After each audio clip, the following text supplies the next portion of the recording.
আমি Pulsar motorcycle চালাইয়া ওর তেল কিন্তু অন আছে, তেল অন অবস্থায় পালসার মোটরসাইকেল চালাইয়া আমি গেছি পাম্প যাওয়ার বাদে আমি 200 টাকার তেল ভরছি।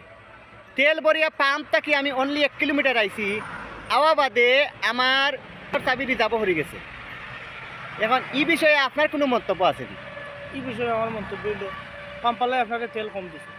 তেল কম দিছে পুরা তেল না, আমি বুঝাইতে পারছি আমার তেল ওন অবস্থায় রিজার্ভ পড়ছে না, ওন অবস্থায় আমি পাম্প পর্যন্ত গেছি, পাম্প গিয়া 200 টাকার তেল উঠাইছি। 200 টাকার তেল উঠাইয়া আমি আইছি 1 কিলোমিটার, পাম্প থেকে 1 কিলোমিটার দূরে আইছি, তখন আমার গাড়ির ট্যাঙ্কি রিজার্ভ পড়ছে। বুঝলাম। তো এই বিষয়টা তো একেবারে পরিষ্কার হয়ে গেছে, আপনি পাম্পে আপনাকে তেল দিছে।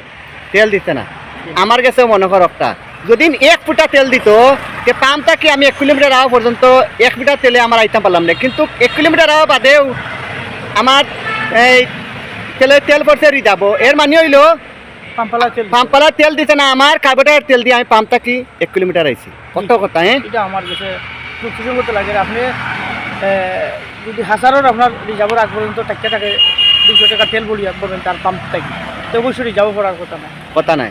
আমার মানুষ সাক্ষী আছে, কিন্তু আমি সকলে যারা তেল ভরেন তারা সকলে আমি রেটেলার দিলাম, এটা আপনারা খুব খেয়াল করবা। আসসালামু আলাইকুম।